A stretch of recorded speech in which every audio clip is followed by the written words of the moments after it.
बिस्मिल्लाहिर्रहमानिर्रहीम। अस्सलामु अलैकुम वरहमतुल्लाहि वबरकातुहू। आज की हमारी इस वीडियो का टॉपिक है अंबिया किराम का हाजिर व नाजिर होना। इस मसले पर बहुत सारे लोग कंफ्यूज रहते हैं और उन्हें इसका सही मफ़हूम नहीं पता होता कि इसका सही मतलब क्या है कि जब हम अंबिया किराम को हाजिर व नाजिर कहते हैं तो इससे मुराद क्या होती है। कुछ लोग ये समझते हैं कि इसका मतलब ये है कि नबी हर वक्त हर जगह पर हाजिर हैं, हालांकि बिल्कुल भी इसका ऐसा मतलब नहीं है। तो आज की इस वीडियो में हम इंशाअल्लाह ताला इसका सही मतलब भी आपको बयान करेंगे और इस पर हदीस से दलील भी आपके सामने पेश करेंगे, कुछ ऐसी दलीलें इंशाअल्लाह ताला कि जिसका इनकार कोई नहीं कर सकता। और साथ में ये भी साबित करेंगे कि अंबिया किराम अपनी ज़ाहिरी हयात के साथ ज़िंदा हैं और अभी भी वो जब चाहें जहाँ चाहें आ सकते हैं, जा सकते हैं। तो सबसे पहले आइए मैं इसका मफहूम आपको बता देता हूं कि हाजिर व नाजिर का मतलब क्या होता है। इसमें दो लफ्ज़ हैं, एक है हाजिर और एक है नाजिर। हाजिर का मतलब ये होता है कि आप जिस वक्त भी जहां पर मौजूद हैं वहां पर आपको हाजिर कहा जाएगा, और एक इंसान एक जगह पर रहकर जहां तक देख सकता है अपनी निगाहों से वहां तक उसको नाजिर कहा जाएगा। तो जब हम नबी करीम सल्लल्लाहु ताला अलैहि वसल्लम को हाजिर और नाजिर कहते हैं तो हमारा मतलब ये होता है कि नबी करीम सल्लल्लाहु ताला अलैहि वसल्लम तमाम दुनिया को और दुनिया वालों को अपनी नज़रों से मुलाहिज़ा फरमा रहे हैं और जब जहां पर चाहें हाजिर हो सकते हैं। तो आप क्योंकि सारी दुनिया को देख रहे हैं, इस सेंस में आप नाजिर हैं, और आप जब जहां पर चाहें हाजिर हो सकते हैं, इस सेंस में आप हाजिर हैं। यह हरगिज़ मतलब नहीं है कि हर वक्त हर जगह पर हाजिर हैं, बल्कि आप नाजिर इसलिए हैं क्योंकि आप सारी दुनिया को मुलाहिज़ा फरमा रहे हैं, और आप हाजिर इसलिए हैं, आपको हाजिर इसलिए कहा जाता है कि आप जब जहां पर चाहें वहां पर हाजिर हो सकते हैं। आइए अब मैं इंशाअल्लाह ताला इन दोनों पॉइंट्स पर आपके सामने वन बाय वन दलील पेश करता हूं। सबसे पहले नबी करीम सल्लल्लाहु ताला अलैहि वसल्लम की निगाह मुबारक पर हदीस पेश करते हैं कि आप सल्लल्लाहु ताला अलैहि वसल्लम की नज़रें कहाँ तक देख सकती हैं। इमाम बुखारी अपनी सही बुखारी में हदीस नंबर 719 पर हदीस लिखते हैं, हज़रत अनस बिन मालिक रज़ियल्लाहु ताला अन्हु से रिवायत है, उन्होंने बयान किया कि नमाज के लिए तकबीर कही गई तो रसूलुल्लाह सल्लल्लाहु ताला अलैहि वसल्लम ने अपना मुंह हमारी तरफ किया और फरमाया कि अपनी सफ़ें बराबर कर लो और मिलकर खड़े हो जाओ, मैं तुमको अपनी पीठ के पीछे से भी देखता रहता हूँ। सुभान अल्लाह। तो ये नबी करीम सल्लल्लाहु ताला अलैहि वसल्लम की निगाहों की शान है कि आपका रुख जिस वक्त सामने को होता है उस वक्त आप अपनी पीठ के पीछे से भी लोगों को देखा करते हैं। आइए आपकी निगाहों पर एक और हदीस पेश करते हैं। इमाम बुखारी अपनी सही बुखारी में हदीस नंबर 3596 पर हदीस लिखते हैं, हज़रत उक़बा बिन आमिर रज़ियल्लाहु अन्हु से रिवायत है कि एक मरतबा नबी करीम सल्लल्लाहु ताला अलैहि वसल्लम मिंबर पर तशरीफ़ लाए और आपने फरमाया, अल्लाह की कसम मैं अपने हौज़े कौसर को इस वक्त भी देख रहा हूँ। सुभान अल्लाह। क्या आप अंदाज़ा भी कर सकते हैं कि हौज़े कौसर को देखना कितनी दूर की बात है। जब आपने कभी सोलर सिस्टम देखा होगा, हमारी ये जो अर्थ है, जो हमारी ज़मीन है, इसका जो एक सोलर सिस्टम है जहाँ पर सारे प्लैनेट्स जो हैं वो वहाँ पर मौजूद हैं। जब आप पूरे सोलर सिस्टम को साथ में रख कर हमारी इस ज़मीन को देखते हैं, अर्थ को देखते हैं, तो वो इतनी सी नज़र आती है। फिर जब आप इस सोलर सिस्टम के बाहर निकलते हैं, अगर हम अपनी गैलेक्सी की बात करते हैं, मिल्की वे की बात करते हैं, और जब आप पूरी गैलेक्सी को देखते हैं तो उस गैलेक्सी में हमारी ये जो ज़मीन है, जो अर्थ है, वो तो नज़र भी नहीं आती, वो एक ज़र्रे के बराबर भी नहीं होती। और अगर बात करें हौज़े कौसर कहाँ है, तो हौज़े कौसर इससे भी बहुत दूर की चीज़ है। तो नबी करीम सल्लल्लाहु ताला अलैहि वसल्लम की निगाह मुबारक जब इस ज़मीन पर खड़े होकर हौज़े कौसर को देख रही हैं, तो फिर उनके लिए ये कौन सी मुश्किल बात है कि वो एक जगह पर खड़े होकर सारी दुनिया को देख सकते हैं, क्योंकि उस डिस्टेंस के मुकाबले ये जो ज़मीन है, ये जो पूरी अर्थ है, वो एक ज़र्रे के बराबर भी नहीं है। तो जब हमारे नबी उस डिस्टेंस तक हौज़े कौसर को देख सकते हैं, तो फिर इस पूरी ज़मीन को एक वक्त में देख लेना हमारे नबी करीम सल्लल्लाहु ताला अलैहि वसल्लम के लिए कोई मुश्किल बात नहीं है। आइए इस पर एक और हदीस आपके सामने पेश करता हूँ कि नबी करीम सल्लल्लाहु ताला अलैहि वसल्लम अपने घर में मौजूद होकर किस तरह सारी दुनिया को मुलाहिज़ा करते हैं। इमाम तबरानी अपनी किताब मुअज्जमुल कबीर में जिल्द नंबर 23 सफ़ा नंबर 433 पर हदीस लिखते हैं,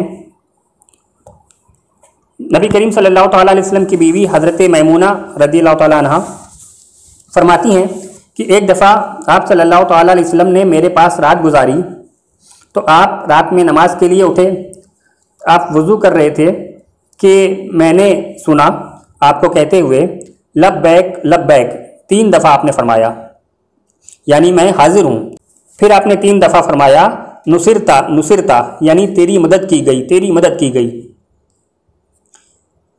जब नबी करीम सल्लल्लाहु ताला अलैहि वसल्लम वहाँ से फारिग हुए तो मैंने कहा या रसूलुल्लाह सल्लल्लाहु ताला अलैहि वसल्लम, मैंने आपसे सुना आप अपनी वज़ू की जगह में बैठे हुए फरमा रहे थे लब्बैक लब्बैक, और 3 दफ़ा फरमाया तेरी मदद की गई, तेरी मदद की गई। गोया आप किसी आदमी से बातें कर रहे थे, यानी वहाँ पर तो कोई मौजूद भी नहीं था। तो बड़े ताज्जुब के साथ हज़रत मैमूना ने पूछा कि आप किसी से बातें कर रहे थे? उस वक्त आपके साथ कोई आदमी भी मौजूद नहीं था। तो नबी करीम सल्लल्लाहु अलैहि वसल्लम ने फरमाया ये बनु काब का रजविया शेर कहने वाला मुझे पुकार रहा था और कह रहा था कि कुरैश ने उनके खिलाफ बनु बकर की मदद की है। यानी कि बनु काब में एक शख्स था जिसको एक मुसीबत आ गई थी और उसने नबी करीम सल्लल्लाहु ताला अलैहि वसल्लम को अपनी मुसीबत के वक्त में पुकारा। तो नबी करीम सल्लल्लाहु ताला अलैहि वसल्लम अपने घर में बैठे हुए उसको मुलाहिज़ा फरमा रहे थे, उसको देख रहे थे, उसकी बातें सुन रहे थे और अपने घर में बैठे बैठे ही उसकी बातों का जवाब दिया। आपने 3 बार फरमाया लब्बैक लब्बैक, यानी कि मैं हाजिर हूँ, मैं हाजिर हूँ। और फिर फरमाया नुसिरता नुसिरता, 3 बार फरमाया कि तेरी मदद की गई, तेरी मदद की गई। और फिर इस तरह नबी करीम सल्लल्लाहु ताला अलैहि वसल्लम वहाँ से फारिग हुए और फिर अपनी तैयारी की और फिर उस शख्स के पास पहुँचे और इस तरह पहुँच करके उसकी मदद आपने फरमाई। तो हदीसों से भी ये साबित है कि नबी करीम सल्लल्लाहु ताला अलैहि वसल्लम अपने घर में बैठकर अपनी जगह पर मौजूद होकर पूरी दुनिया को मुलाहिज़ा फरमा सकते हैं। अल्लाह ताला ने आपको ये ताकत अता फरमाई है। ये तो हो गई आपके नाजिर होने की दलील कि आपकी निगाहें मुबारक एक वक्त में पूरी दुनिया को देख सकती हैं, बल्कि हौज़े कौसर को भी देख सकती हैं। आइए अब मैं आपके सामने आप सल्लल्लाहु ताला अलैहि वसल्लम के हाजिर होने की दलीलें भी पेश करता हूँ कि आप जब चाहें जहाँ चाहें हाजिर हो सकते हैं और एक वक्त में कई जगह भी हाजिर हो सकते हैं। इमाम बुखारी अपनी सही बुखारी में हदीस नंबर 1374 पर हदीस लिखते हैं, हज़रत अनस बिन मालिक रज़ियल्लाहु अन्हु से रिवायत है कि रसूलुल्लाह सल्लल्लाहु ताला अलैहि वसल्लम ने फरमाया कि आदमी जब अपनी कब्र में रखा जाता है और जनाजे में शरीक होने वाले लोग उससे रुखसत होकर चले जाते हैं तो वो उसके जूतों की आवाज़ सुनता है। फिर 2 फरिश्ते यानी मुनकर नकीर उसके पास आते हैं। वो उससे बिठाकर पूछते हैं कि इस शख्स के बारे में यानी मोहम्मद सल्लल्लाहु अलैहि वसल्लम के बारे में तो क्या एतकाद रखता था? मोमिन तो ये कहेगा कि मैं गवाही देता हूँ कि आप सल्लल्लाहु अलैहि वसल्लम अल्लाह के बंदे और रसूल हैं। यानी कि कब्र में जो सवाल होता है नबी करीम सल्लल्लाहु अलैहि वसल्लम के ताल्लुक से मुर्दे से, वो क्या कहा जाता है? वो ये होता है कि इस मर्द के बारे में क्या कहते थे। किस मर्द? इस मर्द। और अरबी में जो इस कहा जाता है, जहाँ पे हाजा का लफ्ज़ आता है, अरबी के अल्फाज यही हैं मा कुन्ता तक़ूलु फ़ी हाज़ा रजुल, कि इस मर्द के बारे में क्या कहते थे। तो अरबी में जब हाजा का लफ्ज़ आता है, इस का लफ्ज़ आता है, और उर्दू में भी जब इसका इस्तेमाल करते हैं तो करीब की चीज़ के लिए करते हैं, जो चीज़ सामने नज़र आती है उसके लिए कहते हैं कि इसका, इस चीज़ का, इसके बारे में। तो जब इसका लफ्ज़ आता है, हाजा का लफ्ज़ आता है, तो मतलब वो चीज़ सामने होती है। तो कब्र में ये जो सवाल होता है कि इस मर्द के बारे में क्या कहते थे, ये सवाल बता रहा है कि वहाँ पर नबी करीम सल्लल्लाहु ताला अलैहि वसल्लम मौजूद होते हैं और आपकी तरफ इशारा करके सवाल पूछा जाता है कि इस मर्द के बारे में क्या कहते थे। अगर आप सल्लल्लाहु अलैहि वसल्लम वहाँ पर मौजूद ना हो तो फिर ये सवाल ही बेमाना हो जाएगा कि इस मर्द के बारे में क्या कहते थे, कौन मर्द। तो जाहिर है कि वहाँ पर नबी करीम सल्लल्लाहु ताला अलैहि वसल्लम मौजूद होते हैं। और ये आप सभी लोग जानते हैं कि दुनिया में एक वक्त में, एक सेकंड में हज़ारों लाखों लोग मरते हैं, लाखों लोगों का इंतकाल होता है, लाखों लोगों को एक ही वक्त में अपनी कब्र में उतारा जाता है। और जाहिर है कि जब लाखों लोगों को एक ही वक्त में कब्र में उतारा जाता है तो लाखों लोगों से एक ही वक्त में कब्र में सवाल भी किया जाता है। तो जब सारे लोगों से, लाखों लोगों से एक वक्त में सवाल होगा कि इस मर्द के बारे में क्या कहते थे, तो इसका मतलब है कि नबी करीम सल्लल्लाहु ताला अलैहि वसल्लम उन लाखों कब्रों में भी हाजिर होते हैं और आपकी तरफ इशारा करके ये सवाल किया जाता है कि इस मर्द के बारे में क्या कहते थे। तो इससे पता चलता है कि नबी करीम सल्लल्लाहु ताला अलैहि वसल्लम को अल्लाह ताला ने ये कुदरत भी अता फरमाई है कि आप एक वक्त में हज़ारों, लाखों और करोड़ों जगह पर भी हाजिर हो सकते हैं। आइए इस पर कुछ और भी हदीसें आपके सामने पेश करता हूँ। इमाम मुस्लिम अपनी सही मुस्लिम में हदीस नंबर 6158 पर हदीस लिखते हैं, हज़रत अनस रज़ियल्लाहु अन्हु फरमाते हैं कि नबी करीम सल्लल्लाहु तआला अलैहि वसल्लम ने इरशाद फरमाया, मैं हज़रत मूसा के पास से गुजरा, यानी उनकी कब्र के पास से गुजरा, इस हाल में कि हज़रत मूसा अपनी कब्र में नमाज पढ़ रहे थे। तो अब यहाँ से पता चला कि हज़रत मूसा अलैहिस्सलाम अपनी कब्र में नमाज पढ़ रहे थे। कब? जब नबी करीम सल्लल्लाहु अलैहि वसल्लम मेराज की रात आपकी कब्र के पास से गुजरे तो देखा कि मूसा अलैहिस्सलाम कब्र में नमाज पढ़ रहे थे। अच्छा, इससे ये भी पता चलता है कि अंबिया जो हैं वो अपनी कब्रों में भी जिंदा होते हैं और खड़े भी हो सकते हैं, बैठ भी सकते हैं, लेट भी सकते हैं, नमाजें भी पढ़ सकते हैं। अब ये तो एक पॉइंट हुआ कि आपने कब्र में देखा मूसा अलैहिस्सलाम को। आइए इसकी दूसरी हदीस भी आपके सामने पेश करता हूँ।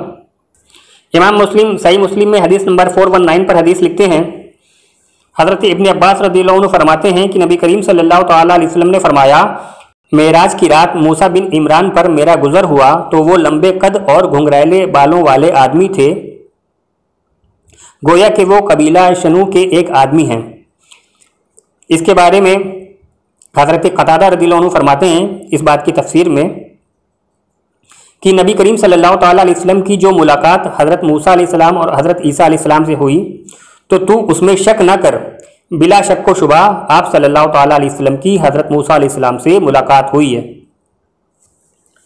यानी कि मेराज की रात आप सल्लल्लाहु अलैहि वसल्लम जब आसमान पर तशरीफ़ ले गए तो आसमानों पर भी बहुत सारे अंबिया किराम से मुलाकात हुई, तो वहाँ पर भी हज़रत मूसा अलैहिस्सलाम से आप सल्लल्लाहु अलैहि वसल्लम की मुलाकात हुई है। अब बात यह है कि नबी करीम सल्लल्लाहु अलैहि वसल्लम की जो मेराज का वाक़या हुआ है वो तो सिर्फ चंद लम्हों में हो गया है, कुछ सेकंड्स में ही सारा वाक़या जो है वो पूरा हो गया। उसी सेकंड में आपने मूसा अलैहिस्सलाम को कब्र में भी देखा, वहाँ से गुजरते हुए कि आप अपनी कब्र में नमाज पढ़ रहे हैं। फिर फ़ौरन ही जब कुछ लम्हों में, कुछ सेकंड्स में आप आसमानों पर पहुँच गए तो मूसा अलैहिस्सलाम को वहाँ पर भी हाजिर देखा कि मूसा अलैहिस्सलाम आसमानों पर भी हाजिर हैं, वहाँ पर भी आपसे मुलाकात हुई। तो इससे भी पता चलता है कि अल्लाह ताला ने अपने नबियों को ये ताकत अता फरमाई है कि वो एक सेकंड में भी जब चाहे जहाँ चाहे आ सकते हैं, जा सकते हैं। आइए इस पर और दलीलें आपके सामने पेश करता हूँ। इमाम नसाई अपनी सुनन में हदीस नंबर 451 पर हदीस लिखते हैं, हज़रत अनस बिन मालिक रज़ियल्लाहु अन्हु से रिवायत है कि नबी करीम सल्लल्लाहु तआला अलैहि वसल्लम ने फरमाया, मेराज का वाक़या बयान फरमा रहे थे तो आपने फरमाया, फिर मैं बैतुल मक़दिस में दाखिल हुआ तो वहाँ मेरे लिए अंबिया अलैहिमुस्सलाम को इकट्ठा किया गया। जिब्रील ने मुझे आगे बढ़ाया यहाँ तक कि मैंने उनकी इमामत की। यानी कि नबी करीम सल्लल्लाहु तआला अलैहि वसल्लम जब मेराज पर सफ़र पर जा रहे थे आसमानों पे, तो पहले बैतुल मक़दिस में दाखिल हुए और देखा कि वहाँ तमाम अंबिया किराम हाजिर हैं और आप सल्लल्लाहु अलैहि वसल्लम ने उन सब की इमामत कराई, यानी कि उन सबको नमाज पढ़ाई। अब पॉइंट ये है कि पहले तो कब्र के पास से गुजरे नबी करीम सल्लल्लाहु अलैहि वसल्लम, तो हज़रत मूसा अपनी कब्र में नमाज पढ़ रहे थे। फिर फ़ौरन ही कुछ सेकंड में आप बैतुल मक़दिस पहुँच गए तो वहाँ पर भी तमाम अंबिया हाजिर थे, यानी कि वहाँ पर हज़रत मूसा अलैहिस्सलाम भी हाजिर थे। फिर फ़ौरन ही कुछ सेकंड्स में आप आसमानों पर पहुँच गए तो हज़रत मूसा अलैहिस्सलाम वहाँ पर भी हाजिर थे। और सिर्फ इतना ही नहीं बल्कि वो तमाम अंबिया किराम जो बैतुल मक़दिस में हाजिर थे उनमें से बहुत सारे नबी जो थे वो आसमानों पर भी हाजिर थे और वहाँ पर भी नबी करीम सल्लल्लाहु तआला अलैहि वसल्लम का उन्होंने इस्तकबाल किया है। आइए इसकी भी दलील पेश करता हूँ। इसी रिवायत के आगे इमाम नसाई ने इसको जिक्र किया है। नबी करीम सल्लल्लाहु अलैहि वसल्लम फरमाते हैं, फिर मुझे लेकर जिब्रील आसमान दुनिया पर चढ़े तो क्या देखता हूँ कि वहाँ हज़रत आदम अलैहिस्सलाम मौजूद हैं। फिर वो मुझे लेकर दूसरे आसमान पर चढ़े तो देखता हूँ कि वहाँ पर दोनों खालाजाद भाई यानी हज़रत ईसा अलैहिस्सलाम और हज़रत याह्या अलैहिस्सलाम भी मौजूद हैं। फिर तीसरे आसमान पर चढ़े तो देखता हूँ कि वहाँ हज़रत यूसुफ़ अलैहिस्सलाम मौजूद हैं। फिर चौथे आसमान पर चढ़े तो वहाँ हज़रत हारून अलैहिस्सलाम मिले।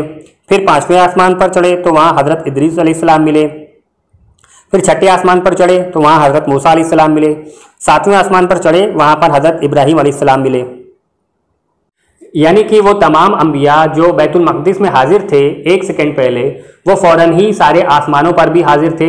जब नबी करीम सल्लल्लाहु अलैहि वसल्लम वहाँ पर तशरीफ़ लाए तो देखा कि वो सारे अंबिया वहाँ पर उनके इस्तकबाल के लिए पहले से मौजूद हैं। तो इन सारी हदीसों से ये बात बिल्कुल वाज़ेह हो जाती है कि अल्लाह ताला ने अपने नबियों को ये ताकत अता फरमाई है कि वो जब चाहें जहाँ चाहें आ सकते हैं, जा सकते हैं, हाजिर हो सकते हैं। आइए एक और हदीस सुनते हैं। इमाम बुखारी अपनी सही बुखारी में हदीस नंबर 1555 पर हदीस लिखते हैं, हज़रत अब्दुल्ला बिन अब्बास रज़ियल्लाहु अन्हु से रिवायत है, नबी करीम सल्लल्लाहु तआला अलैहि वसल्लम ने फरमाया, गोया मैं मूसा अलैहिस्सलाम को देख रहा हूँ कि जब आप वादी में उतरते हैं तो लब्बैक कह रहे हैं।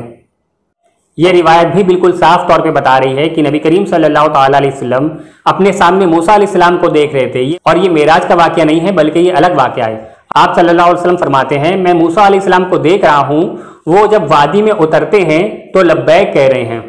यानी कि मूसा अलैहिस्सलाम हज करने भी आए थे और आते हैं और आ सकते हैं। तो जिस तरह मूसा अलैहिस्सलाम अपने जिस्म के साथ हज करने आ सकते हैं, उस तरह तमाम अंबिया भी आ सकते हैं।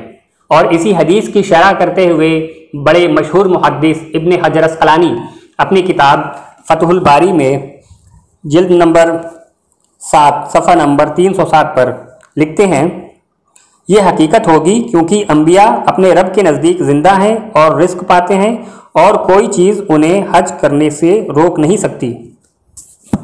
यानी बड़े बड़े मुहद्दिसीन का भी यही अकीदा है कि अंबिया किराम जब चाहें हज करने के लिए भी हाजिर हो सकते हैं। और यही बात देवबंदियों के मौलवी अनवर शाह कश्मीरी ने भी अपनी किताब फैज़ुल बारी में जिल्द नंबर 2 सफ़ा नंबर 765 पर लिखा हुआ है। तो जब किताब से ये बात साबित है हज़रत मूसा अलैहिस्सलाम के लिए कि आप एक ही वक्त में अपनी कब्र में भी मौजूद हो सकते हैं, उसी वक्त में आप बैतुल मक़दिस भी हाजिर हो सकते हैं, उसी वक्त में आप आसमानों पर भी हाजिर हो सकते हैं, और इसके साथ साथ आप अपने जिस्म के साथ में हज करने भी जब चाहें आ सकते हैं, तो फिर ये बात तमाम अंबिया के लिए भी साबित है कि अल्लाह ताला ने अपने नबियों को ये ताकत अता फरमाई है कि वो जब चाहें जहाँ चाहें हाजिर हो सकते हैं, आ सकते हैं, जा सकते हैं। आइए अब इस पर भी कुछ दलील आपके सामने पेश करता हूँ कि हमारे नबी करीम सल्लल्लाहु ताला अलैहि वसल्लम भी अपने विसाल के बाद अपने ज़ाहिरी जिस्म के साथ किसी के सामने भी हाजिर हो सकते हैं। इमाम जलालुद्दीन सुयूती अपनी किताब तनवीरुल हलक में सफ़ा नंबर 48 पर लिखते हैं, बाज़ वली अल्लाह के बारे में मनकूल है कि वो एक फ़कीह की मजलिस में मौजूद थे। मुफ्ती साहब ने एक हदीस रिवायत की तो उस बुज़ुर्ग ने फरमाया, ये हदीस बातिल है। तो मुफ्ती साहब ने कहा कि आप ऐसा कैसे कह सकते हैं? तो उन बुज़ुर्ग ने फरमाया कि वो देखो, नबी करीम सल्लल्लाहु अलैहि वसल्लम आपके सर के पास तशरीफ़ फरमा हैं और इरशाद फरमा रहे हैं कि मैंने इस हदीस को नहीं बयान किया है। फिर उस फ़कीह से तमाम हिजाबात उठा दिए गए और उन्होंने आप सल्लल्लाहु अलैहि वसल्लम का दीदार किया। यानी कि ये एक वाक़या इमाम सुयूती बयान फरमा रहे हैं कि एक महफिल चल रही थी और वहाँ पर एक मुफ्ती साहब थे, वो एक हदीस को बयान फरमा रहे थे। तो वहाँ पर एक बुज़ुर्ग मौजूद थे, उन्होंने देखा कि नबी करीम सल्लल्लाहु अलैहि वसल्लम वहीं पर सामने हाजिर हैं और आप फरमा रहे हैं कि मैंने ऐसी कोई हदीस बयान नहीं की है। तो आप सल्लल्लाहु अलैहि वसल्लम की बात सुनकर उन बुज़ुर्ग ने उस मुफ्ती साहब से बता दिया कि ये हदीस बातिल है, गलत है, ये झूठ है। तो उन्होंने पूछा कि आपको ये कैसे पता? तो उन्होंने कहा कि देखो, नबी करीम सल्लल्लाहु अलैहि वसल्लम खुद हाजिर हैं और ख़ुद बयान फरमा रहे हैं कि मैंने ऐसा नहीं कहा है। तो फिर जब उन बुजुर्ग ने उन्हें ये बात बताई तो फिर उन मुफ्ती साहब को भी नबी करीम सल्लल्लाहु अलैहि वसल्लम सामने नज़र आ गए। आइए इस पर एक और दलील पेश करता हूँ। इसी तरह इमाम जलालुद्दीन सुयूती आगे सफ़ा नंबर 49 पर लिखते हैं, इब्न फारस लिखते हैं कि मैंने अपने मुर्शिद अली अलैहिर्रहमा को फरमाते हुए सुना, मैं शेख याकूब नामी एक शख्स से कुरान पाक की तालीम हासिल कर रहा था और उस वक्त मेरी उम्र 5 साल की थी। एक दिन मैं उनके पास आया और मैंने मुकम्मल हालत बेदारी में नबी करीम सल्लल्लाहु अलैहि वसल्लम का दीदार किया। आपके जिस्म अतहर पर एक सफ़ेद सूती कमीज़ थी। यानी कि इतने बड़े मुहद्दिस इमाम जलालुद्दीन सुयूती ये ऐसे अजीम मुहद्दिस हैं कि इनकी किताब तफसीर जलालैन वो सुन्नियों के भी मदरसों में पढ़ाई जाती है और देवबंदियों के भी मदरसे में पढ़ाई जाती है। इनको पढ़े बगैर कोई आलिम नहीं बनता। तो ये ऐसे अजीम मुहद्दिस हैं, ये लिख रहे हैं कि एक बुज़ुर्ग का वाक़या कि उन्होंने नबी करीम सल्लल्लाहु ताला अलैहि वसल्लम को बेदारी में अपने सामने उनका दीदार किया और बयान फरमाया कि आपने एक सफ़ेद रंग की सूती कमीज़ पहन रखी थी। तो यानी मुहद्दिसीन के नज़दीक भी ये बात साबित है कि नबी करीम सल्लल्लाहु ताला अलैहि वसल्लम अपने ज़ाहिरी जिस्म के साथ किसी के सामने भी हाजिर हो सकते हैं, उसे अपना दीदार करा सकते हैं। क्या कोई देवबंदी है जो इमाम जलालुद्दीन सुयूती पर फतवा लगा सके? बिल्कुल भी नहीं। बल्कि देवबंदी चाह कर भी फतवा नहीं लगा सकते। और उसकी वजह क्या है? वजह यह है कि देवबंदी इस अकीदे को खुद अपने बुजुर्गों के लिए भी मानते हैं कि वो कब्र से निकलकर जब चाहें आ सकते हैं और किसी की चाहे मदद कर सकते हैं। उससे पहले मैं देवबंदियों के कुछ फतवे आपके सामने पेश करना चाहूँगा।